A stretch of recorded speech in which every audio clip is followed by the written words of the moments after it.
And so just seeing a comedian like Theo Vaughn, just kind of play off of Trump as a character. Like having a comedian talk to a president, it's actually a very good interview. It's very enjoyable. It makes Trump look very human. Yeah. Yeah. The Lex Fridman, did he was there back and forth conversation, or did Trump kind of control the conversation? I thought it was pretty decent back and forth. Lex Fridman was pretty good. So they spent probably 20 minutes, for example, talking about the 2020 election. And Trump would go and say one thing, and Lex Fridman would go, okay, well, to bring you back to my original question. And he did that probably 2 or 3 times. So he actually did a good job of kind of keeping him on target and getting what he wanted to hear out of him. I wouldn't say Trump was overly domineering. I thought it was a pretty fair podcast. Yeah, and then we'll move off politics. But in watching Trump for the last few years, have you seen him change any? I think this year he's been the calmest he's ever been.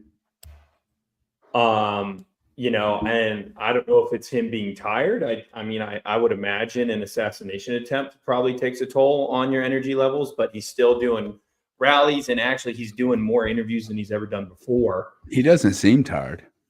No, it's definitely more relaxed and serious, but still, he's still got these very funny quips that I enjoy. But it's interesting because Kamala Harris has not done a single podcast interview on any of these platforms. And you would expect that because, they're always saying Trump's the old guy. Why is the old guy going on the podcasts that reach my generation? I mean, he had an interview with this kid named Aiden Ross. Aiden Ross is a kid my age who's the largest video game streamer. Right? And he went and did an interview with this kid, right? You'd think, oh, that's what a Kamala Harris would do. No, yeah. Trump. So, that has been fascinating for me to see because he didn't do that in 2020. So the amount of kind of podcasts and interviews that he's doing, to me, I'm really enjoying it because it makes him look very human, very personable. And you're seeing how he's interacting with modern day celebrities, right? It's not Hollywood, right? Aiden Ross born in Hollywood. They're in Miami out of their home, right? But they have larger followings than most Hollywood individuals. So it's cool.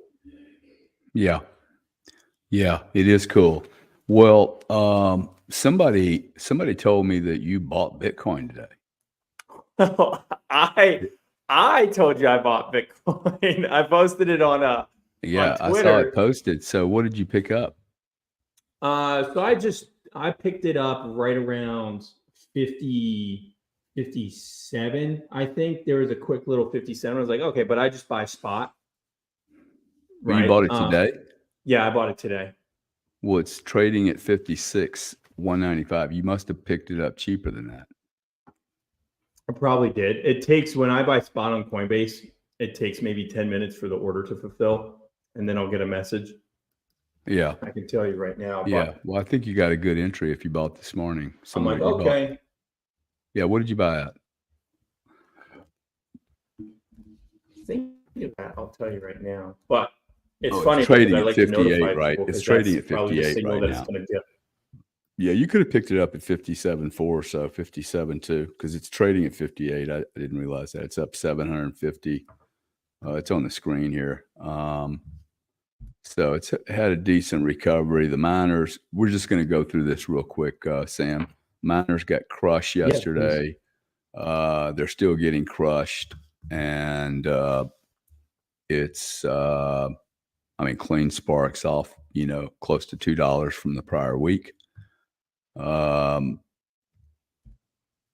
There is so much good news on Bitcoin, yet the price just is, just doing nothing. Don't quite know why. I bought it 56,946. Beautiful, dude. Below 57, that's a great purchase. And you complain about, hey, watch the price went up, right? It's gone up close to $1,000 since you bought it. So you're going to love 57,000, dude. Solana's everything's off, right? The whole complex is Mhm. off. Nvidia is off by probably 15%. You could have bought Nvidia for $135 Thursday, and now it's at 105. My brother and I were on Spaces last night talking about real estate and equity markets, and I think the difference between this and 2001, and a lot of people try to have the analogy between the dot-com bubble. Yeah. AOL wasn't making $32 billion a quarter. Okay, this is Nvidia. Nvidia is making so much money, and for someone to go, oh wow, they're off 20%, in the last big run up. Well, first off, they're up 300% in the last 3 years. For them to have a retracement of 20% is like, okay, we have moved a lot. Yeah. I would not be drawing corollaries between 2001 though, because some of these firms have monster amounts of money. I mean, Nvidia could buy almost anything it wants right now. Okay, like it has shitload of money, so it's going to be able to move through this. You cannot look at Nvidia and go, Nvidia is going to be a smaller company in 5 years than they are today. They are in a prime position for machine learning, machine everything, digitization of everything, and they have a stack of cash. So and them getting an antitrust suit, like they'll pay the bill and move on. Like I don't even get it, right? What's the big deal? Oh, there's an antitrust thing. Like what have we learned in the last 30 years? All you got to do is pay the fine, keep on rocking and rolling. As long as you're making $32 billion a quarter, who gives a hell, right? You throw a couple billion at the DOJ and you're done. So these are very, very different companies. You're seeing MasterCard and Visa come into the crypto industry in a big way, Yeah. announcing a bunch of different projects. They're going to continue to do that as long as the regulator allows them to. So there's nothing just, and then let's just move on to what the conversation you wanted to have. There is nothing negative, one iota of negativity around Bitcoin different today than it was 2 weeks ago. Japan dropped capital gains from 55 to 20. They also now allow you to carry losses. Like people are changing now, okay? Treasury Department of every country on the planet and all the sovereigns are going, we're going to do Bitcoin. Like a year and a half ago, if I would have told you Russia, China, Japan, America, MICA, and Brazil, BRICS was all working on major projects in decentralized and centralized finance to work around blockchain and Bitcoin. Why? And the probable prospect that we already have sovereigns either retaining the funds of Bitcoin that they've captured through illegal activities or considering putting this shit on their balance sheet. So I don't know. Lawrence Leopard, Max Kaiser, any of Albert Finney, none of these people, Bruce Fenton, Mike Saylor, nobody would have predicted that we'd be in deep discussions on sovereign production of Bitcoin and sovereign retention of Bitcoin on their balance sheets. Not a chance, dude. And one other piece of news, I've been saying this for a year and a half, not to be right, but Turkey is trying to enter BRICS. They are now saying, hey guys, you know what? We need more options. I cannot just have my everything tied to NATO and the US dollar. They're piggy in the middle, man. They're just sitting over there in the middle of a shitstorm city. And now they've gone, hey, we want access to BRICS. Makes total sense to me. It would be like me saying, hey, listen, I have shares in CVS, but I'll never shop at Walgreens. Come on, man. Yeah. Walgreens sells cigarettes, CVS doesn't. Okay, guess what? I'm going to Walgreens because I can't get what I want at CVS. So it's so silly. These are markets, man. They're markets. They're going to work. And every time you think that we can disrupt the market, we disrupted the power markets and the nat gas markets from Russia. Russia's still selling energy to Europe, dude. More volume than was sold 3 years ago before the pipes were blown up. Now, how is that possible? Well, Billy Bob, Switzerland, puts an LLC together and they start buying crude oil from Russia, and then they sell it because now it's marked Swiss BTUs. Okay. The Swiss get to sell to Europe. Just like you cannot embargo or sanction energy. Shit will get put in a barrel and shipped somewhere. See, the people, they just don't understand. The same thing will happen with Bitcoin. If you can't trap crude oil, dude, in a barrel, you're not going to trap Bitcoin. So I'm not going to say any more than that, other than I've seen 5 deals this week. 3 of them are really good deals, dude. Okay, there are business infrastructure being built here. Oh, it's staggering, man. I mean, I saw a deal on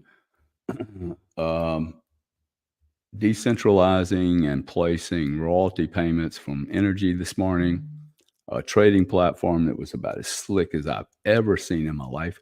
People making millions of dollars this year, like generating revenue from crypto things, generating real revenue, dude.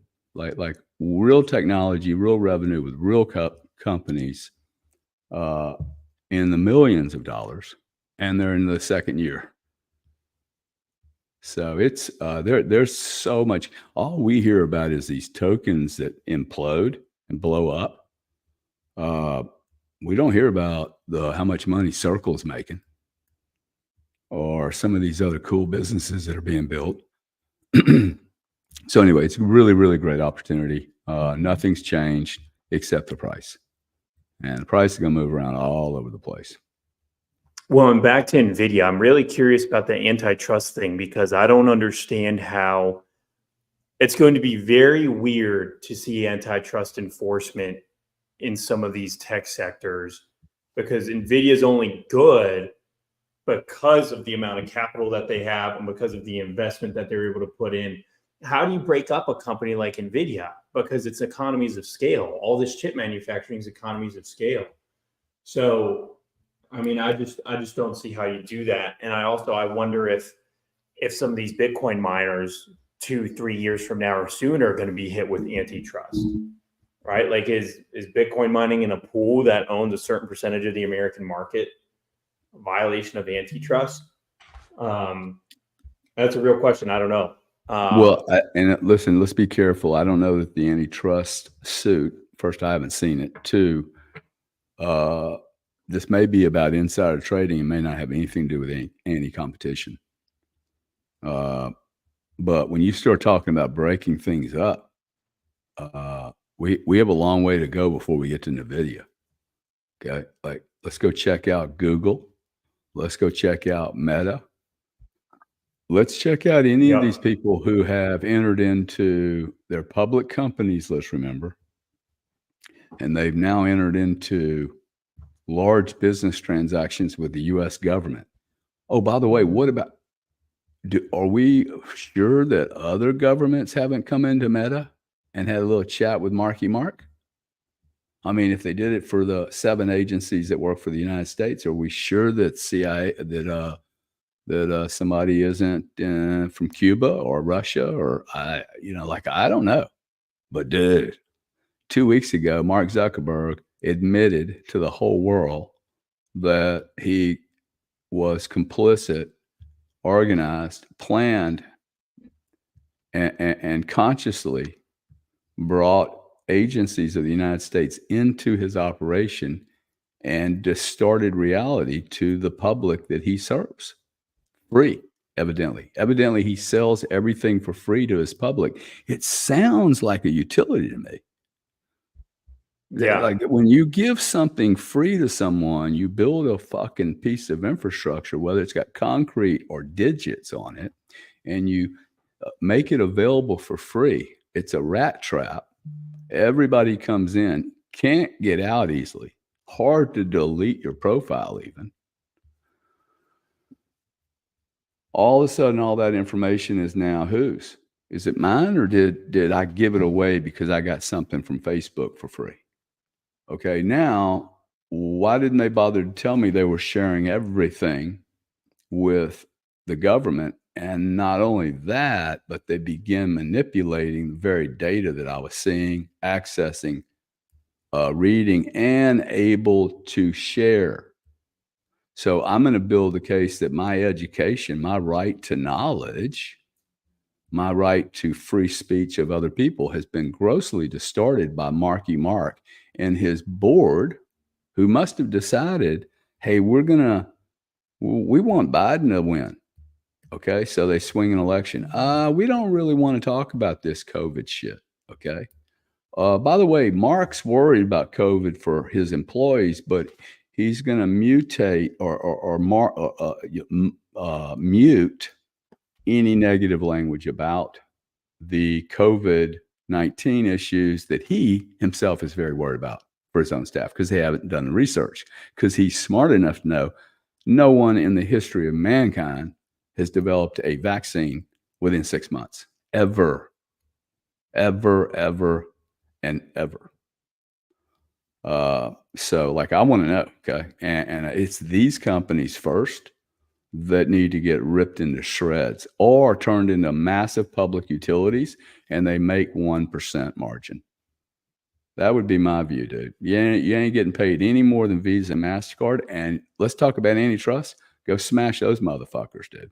Those guys are creatures. Okay, it's just not cool what they're doing.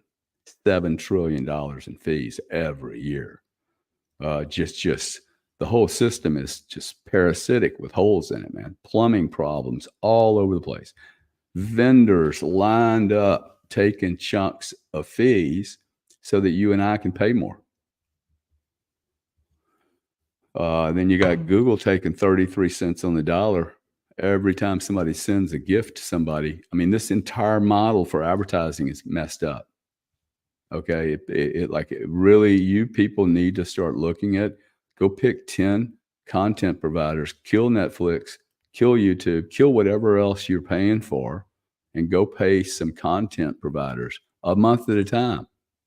If you don't like them one day, if you don't like their politics, you stop sending them $10 a month or $1.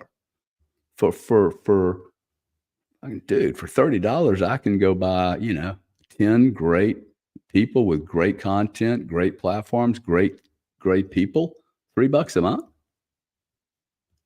I pay $20 for Netflix, and I've seen everything there, dude.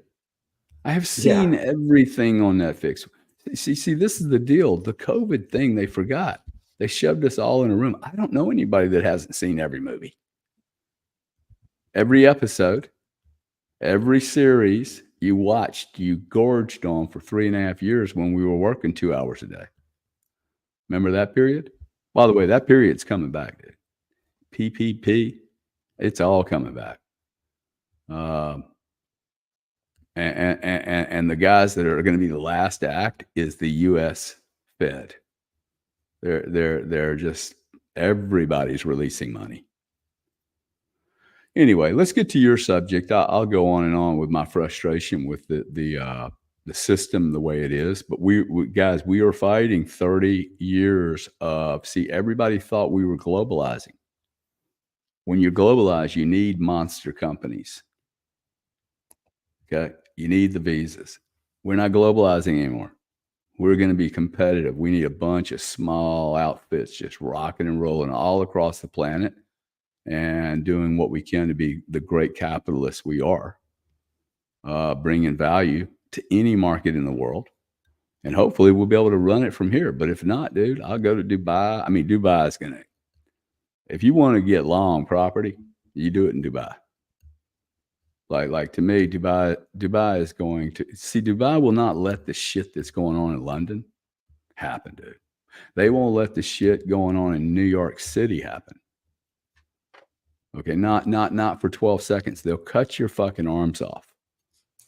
Like in the town square. And that'll be one guy loses 2 arms, and there won't be any crimes for a year. I actually don't think that's a horrible model, dude. I got to tell you, multiple offenses. I mean, we got some guy came over from Venezuela with a felony rap sheet the size of my leg, dude, and he killed 2 kids. Like, my God, man. Talk about EQ. Is it EQ or IQ? So yeah, good question. Well, and that leads me. I mean, you've done now one very focused space, but at least 2 or 3 now with Hitch Slap, and I feel like the conversation's been about EQ. And for him, I think it's whether it exists, and I think you've kind of pushed him that direction. But I kind of wanted to tie that into being a trader and being in the Bitcoin market. Like, I guess from your perspective, one, what is EQ? Because I don't think we've talked about it too much on YouTube yet. But then 2, how is EQ relevant to the Bitcoin market? Whether that's from a trading perspective, an investment perspective, or even just as an overall industry. Well, EQ, I'm not sure EQ is real. Okay. There's no measurement for it. It's a made up term. HR probably came up with it, human resources. I mean, I remember when the term came up, and there was a period, I think, in the late 90s, maybe early 2000s, where we didn't have enough women, we didn't have enough Black people working. We went into this, okay, we need more diversity. By the way, Blacks and females, I have completely been against this. I completely remain against it. It is outrageous that you would start picking colors of people, sex of people, to attempt to qualify for a job. I don't understand that, dude. I will tell you, I'm going to hire the best people I can.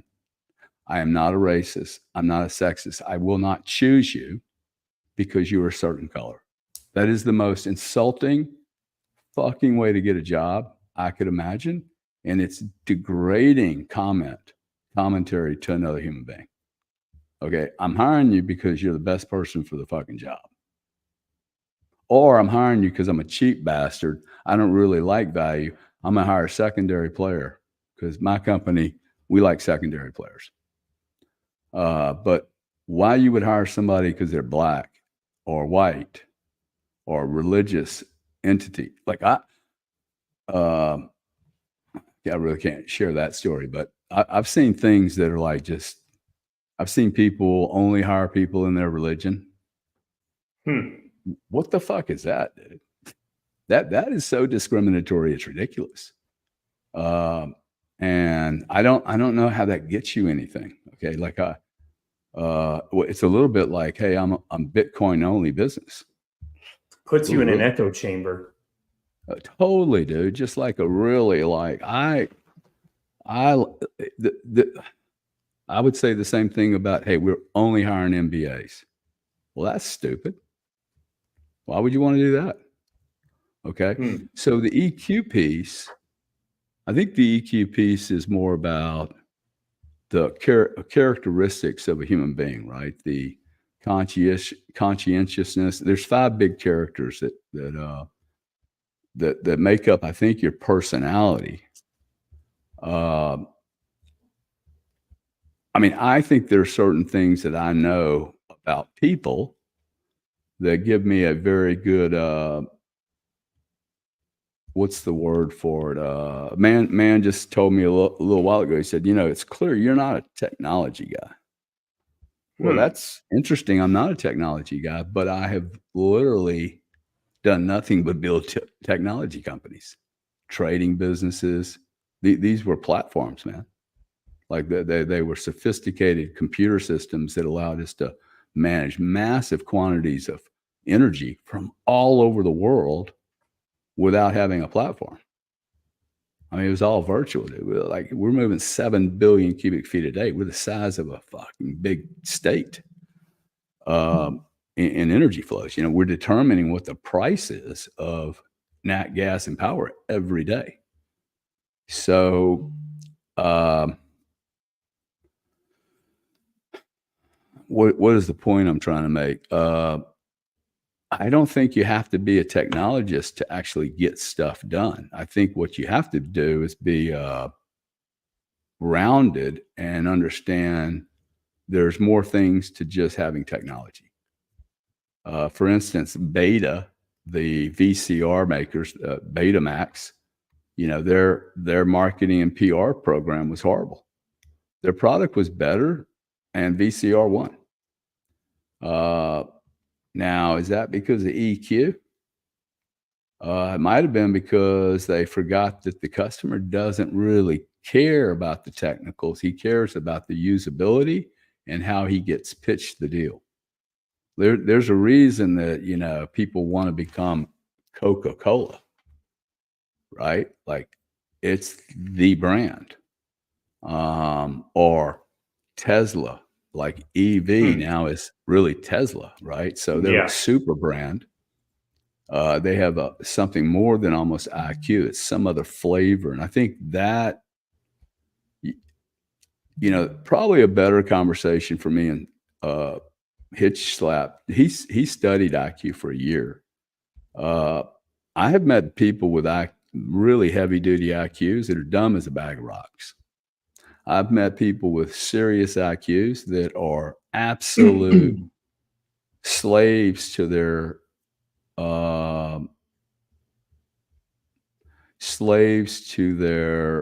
emotions, and they just can't hold. They don't make room for other people. Okay, a highly narcissistic business leader who's never heard a great idea from anyone other than themselves. Do I want to work for that guy? Does he have high or low EQ? Does he have a high IQ? I don't know, but he's a dick. He's not nice. He's not motivating. And so what? Like, today, people are like, well, I don't want to work for Gary because, he's got a low EQ. He's rough. Yeah, I can be rough with you sometimes. I'm like, hey, man, like, are you going to run the fucking room or not? If you're not going to run it, I'll run it. Okay, who's going to run it? If you're going to run it, run it. And that's just like, for me, it's like, hey, if you're going to run it, run it. It's frustrating for me. Now, but does being rough, that doesn't mean you have a low EQ, does it? I wouldn't assume it would. I think what I'm trying to suggest is I don't even know what EQ is. Okay. I think it's bullshit. Now, what is real? Me being able to sense someone else, where they're at, what they're thinking about, what the room's like. Hey, is this the time to talk about that particular subject, or should I wait? I used to work with someone that no matter what the client wanted to talk about, this woman was going to go in with her agenda and it was going to happen, whether they liked it or not. And I'm like, you might be able to run your husband that way, dude. But you walking into a big bank and they want to talk about something and you don't address it and you keep going to your own subject, it's just not going to fly well. Well, that's a little bit of reading the room, the IQ, man. IQ, EQ.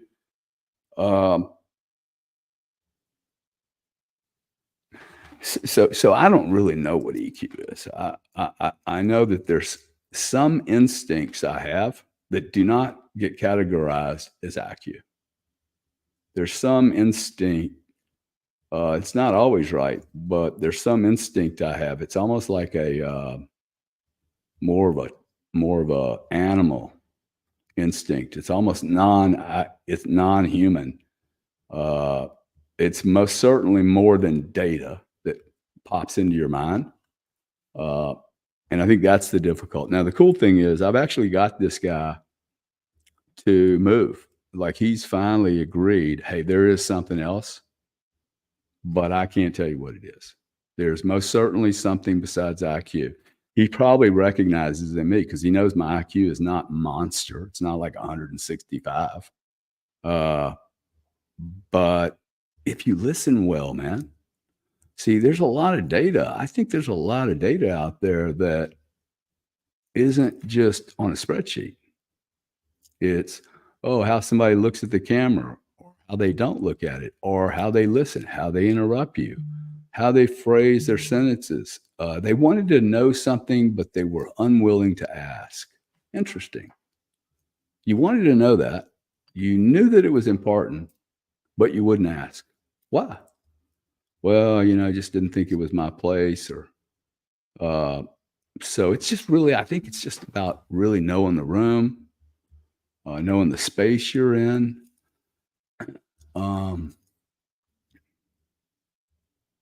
Yeah, I don't know. And when I'm struggling with this topic, it would suggest to me, hey, it's probably not real. This EQ thing. Now the instincts and the ability to shape a story and move a conversation around, I'm not sure that's IQ. I think you got to really know people. Having a monster IQ and understanding human beings is very different, man.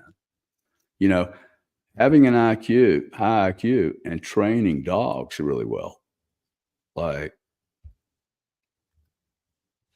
most families I know that have dogs, dude, their animals are out of control, right? So but like my dogs aren't robotic either. You don't want them all. I will not move ever. Yeah. I'm scared to get hammered.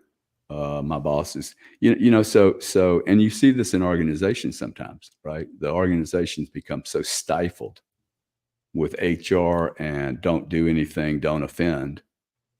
So I think people can overthink this, man. I've literally never thought, oh, I'm going into this business and I need to think about my IQ, or I need to think about my EQ. I just need to go in business and meet people, man. This is a wonderful philosophical conversation, but nobody's going to care.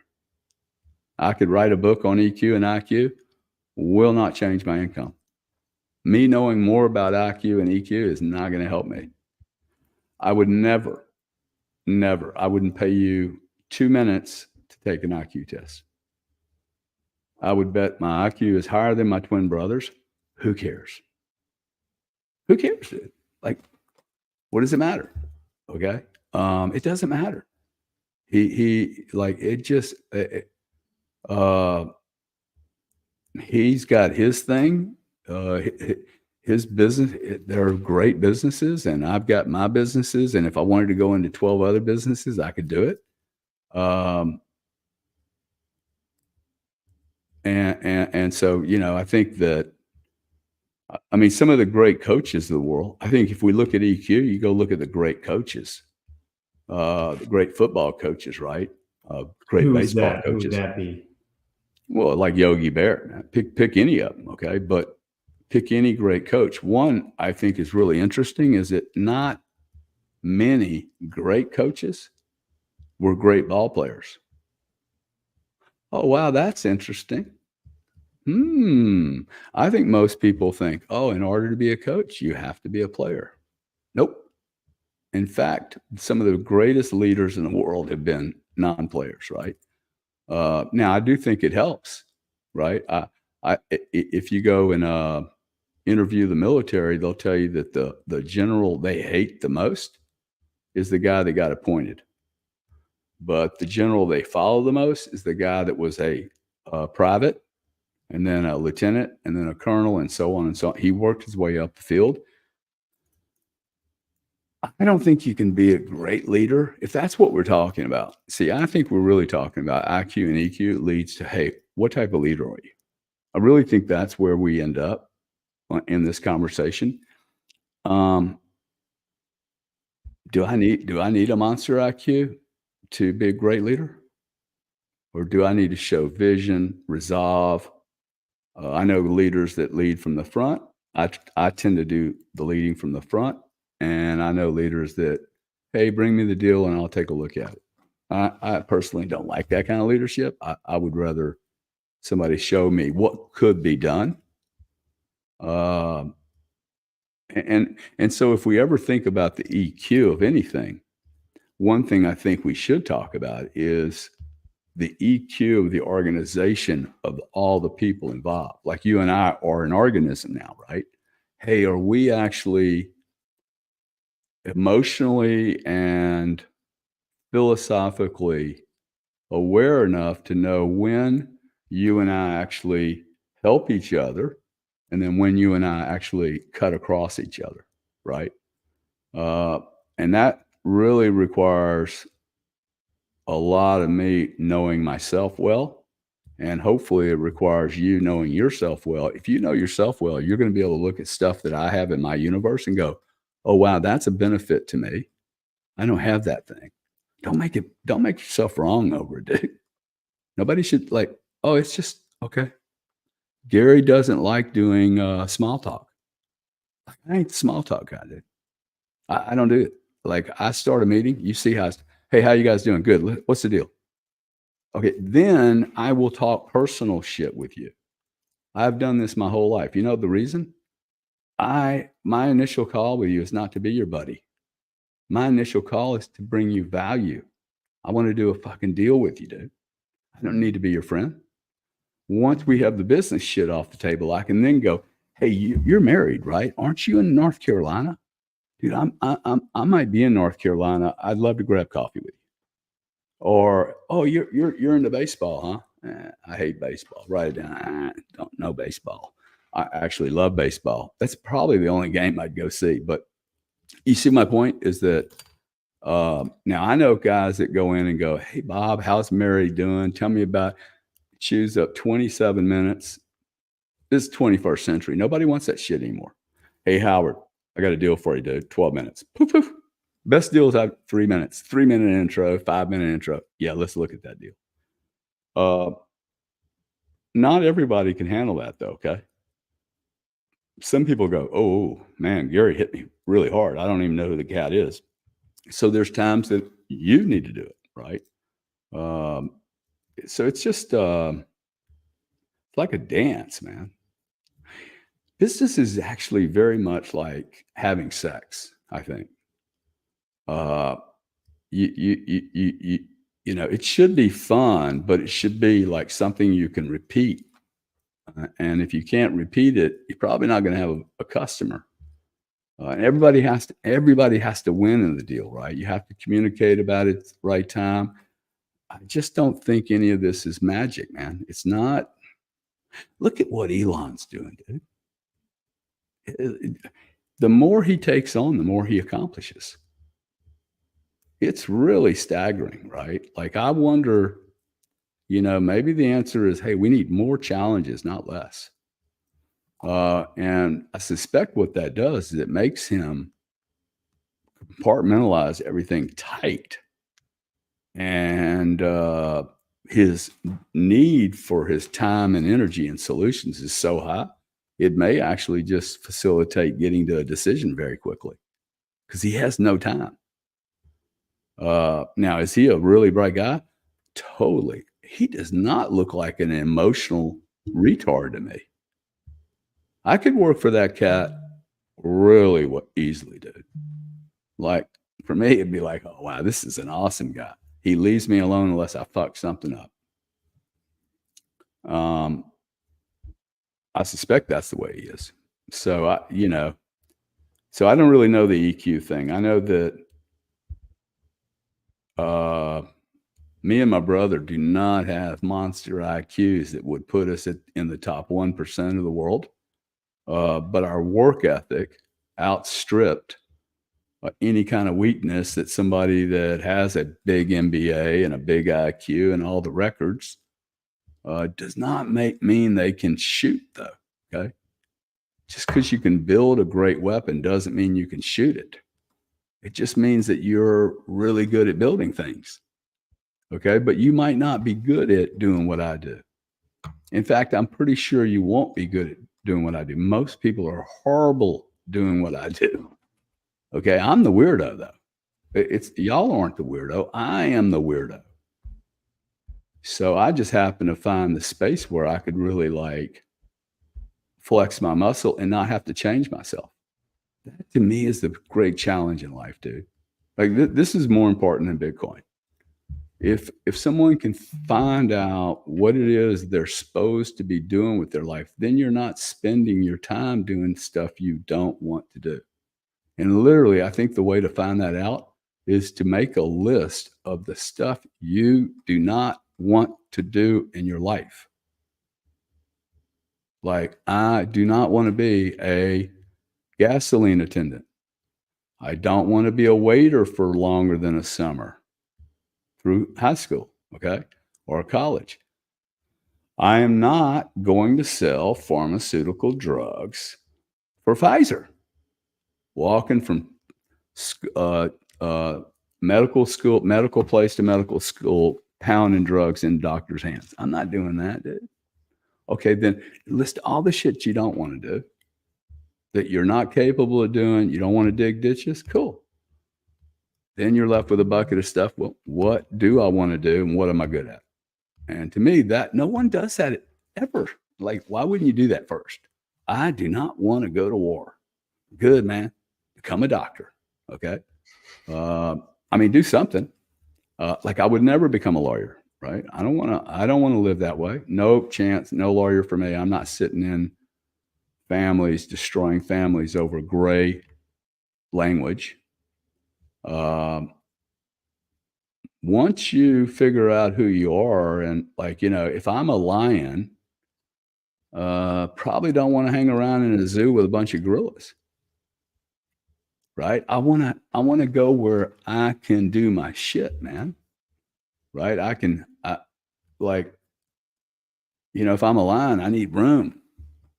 I need a lot of open room. I need stuff to, play with, mess with. I need to be able to eat and roam. But if I'm a little beaver, I don't need to do that, man. Right? So, if I'm a beaver, I probably don't want to be hanging around in the desert. So go somewhere where there's some water and there's some trees you can cut down. But I don't think, I mean, I know that's a really silly analogy, but I don't think it's very much more complicated than that. If you're an artist and you think in colors, you probably don't want to be an analytical guy running spreadsheets for somebody. If you're Albert Einstein, you probably don't want to be raising money with a bunch of fucking investors, because it's a different part of your mind, man. Like, it's a different dance. Like, I love rock and roll. Okay. I'm not going to go to a classical concert. I'm going to be bored to death. Okay. I want it now. You throw a cello guy out there and he starts ripping the cello wide open with fucking violence. And I'm like, rock and roll, let's go, dude. But maybe we're talking about frequency, harmonics. People talk about, like, by the way, harmonics and harmony are different. Okay. I have a certain frequency, a certain harmonic. For sure, dude. If I was a sound, my sound would be different than yours. Do you agree with that? Yes, absolutely. Totally, right? Mm-hmm. Like, it's so obvious. You and our sound, whatever that means, it's different. It's not right or wrong. Fuck, dude, yours is unique to you. I wouldn't want yours, but it's like you wouldn't want mine. I guarantee you would not want mine. Fucking miserable. Not miserable, but it's not yours. It's not yours. I don't want my brother's. Okay. I want my own. And if you don't know what your own is, then you can't really ever find your position where you're going to feel like you're with other instruments that's playing a similar song as you. That's not, smashing. My last partnership, we couldn't figure out if we were doing drums or guitars. Every time I string the guitar heavier, the drum would play louder. It's like, this is going to be messy. So you need that yin and yang. So to me, I got people want me to write a book, and I'm like, about what? Because I just don't want to write a book about a bunch of stupid stuff, another book to read that doesn't say anything. But like writing a book about finding out who the hell you're not. Everybody's like, I want to find out who I am. Good luck, dude. I'm 66, have yet to figure that shit out. But I'll tell you what I do know. I do know what I am not. It's really, really clear to me what I'm not. And so if I can't, with the definition, determine who I am by those things that I can go achieve and look at, hey, this is who I am, then maybe I look at just the opposite and go, well, what don't I want? And the more I do that, the more it becomes clear, oh, this is who I am. And you can just play games with yourself. Okay, this situation showed up. What am I going to do? I watched a movie one night, and the movie was two lawyers have a baby. Kid's about 12 years old. 12-year-old's out with their friend. They're hanging out on a bridge, and the little girl pushes the girl over the bridge, dude. Kills her. Okay? Just had one of those moments. She just put her hand out. The little girl flies off the bridge, dies. Girl comes home, tells the parents. Now, I'm going to ask you a question, dude, and we can end here. 12-year-old daughter, she just told you and your wife, I committed murder. What are you going to do? You going to protect her, or are you going to report it, knowing that her life will never, ever be the same? She will have trauma over this event for the rest of her life. That you want to kind of know who you are as a human being before you're confronted with that problem. And most people are never really clear who they are, and then they get confronted with a monster problem like that, right? And then they react. They do something, go, whoa, wait, that's not who I am really.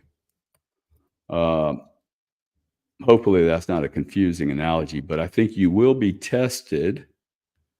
Most people in their careers, they just pick the first job, because they're trying to solve a problem. Their problem is, I need a job, I need income, I need to pay a bill.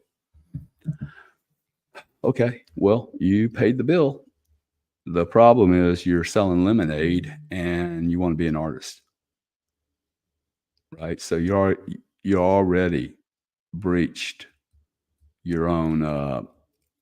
You're not following your dream. I mean, if you love art, then figure out, get in that space, man. Get in that space that allows you to at least access that market where your vision and your passion are. So that's the way I look at EQ. I'm most certainly not sure it's real, but I do believe there's something else in addition to IQ that defines how you're going to use your IQ. Just one last thing on IQ, okay? I think it's very unimportant. Most people I have competed with had much bigger IQs than I did. And most people that have worked for me have bigger IQs than I have.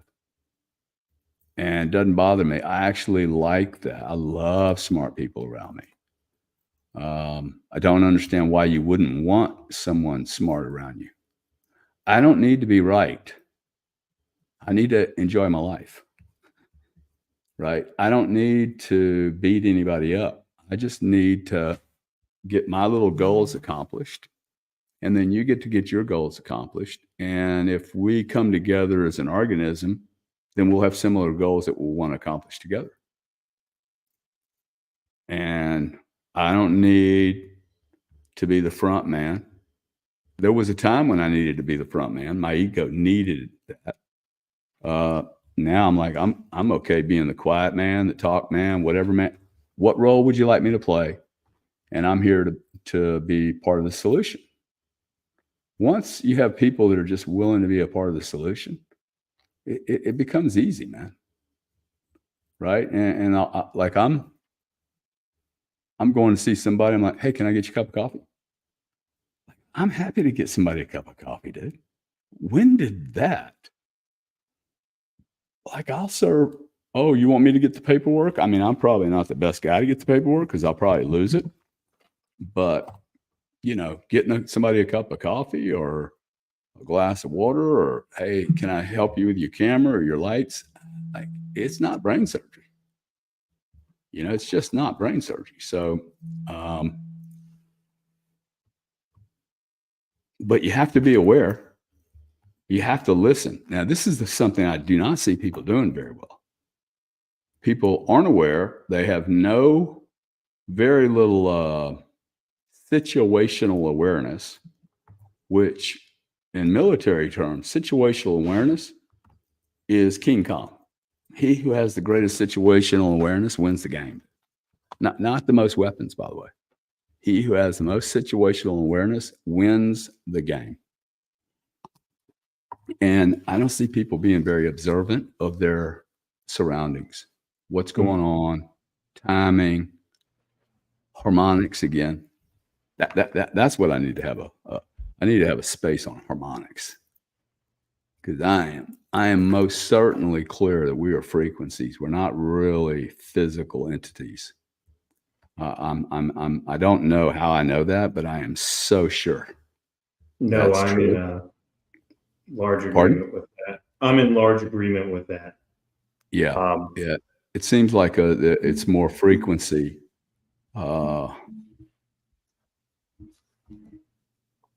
When I walked into this property in 2020, I had probably been in, I've lived in 18 or 20 homes, so I've been in a lot of houses. But this home had different energy in it. Now, people might think, oh, he's the physical material things will take on energy of a family, man. I literally walked into the front door and I'm like, wow, the love in this home is unbelievable. The feeling was just every wall had I could feel it now. Couldn't measure it. My kids could sense it. And I'd probably seen 20 homes before that in the prior 3 weeks, all of them cold, nothing, sterile, nothing. And then you walk in, there's just energy everywhere. That's true about people too, dude. I've met people that are so full of energy, but they're so manic, the energy's too much. Anxiety. It's helter skelter. It's psychotic almost. And then I've been around energy that's too low. And then you're around energy that's just, it's just percolating just right, man. It's just, and everybody's going to respond to different frequencies. So there's a role for everyone. Like, I'm not going to be good with a lot of people. Right. Well, we'll have to do another show or another spaces on frequency and harmonics, which we can. Oh yeah, that's do. Right. Yeah, we gotta. Go. I'm going to do Mario right now, huh? That's going to be fun. Right. Yeah. What do you think I should ask Mario? Mario's kind of come on the world stage in 2 or 3 years. Ask him how he got started. I never hear anything about his background or how he even got started, what his passions are. He's just full in the weeds of work. So, I think that would be a cool conversation. Yeah. Well, I'll ask him what his passion is. All right, guys. Well, we're gonna let you go because we got a deadline for 1 p.m. for an interview with Gary. But we'll be in touch. You'll see us tomorrow, same time at noon. We'll be with Chris Inks, talk about the markets. And then we'll see you Thursday for our Twitter Spaces at 5. Gary, you want to close us out? Yeah, buddy. You guys have to do one thing today. We've had a almost $1,000 move on Bitcoin. So you know what you got to do, right? You got to go out and either buy Bitcoin or you have to be nice to somebody. Okay. Today, pick someone that you don't know. Oh, the old stranger. You got to go up to somebody in a grocery store, somebody somewhere that you don't know, and do something nice for them today. And do not take credit for it. All right. See you guys later. Look forward to hearing about your wins on this little goal. Somebody just bought 0.13 BCF. Go get it, Jimmy. Go get it, Jimmy. Jimmy's the man. 58,000. Y'all are going to love 57 and 58. Sam, congrats on picking up some Bitcoin at 57. You do not always pick the top of the market, buddy. You did it just fine. Good deal. All Nice. right. Thanks, everybody. See you guys. Ciao.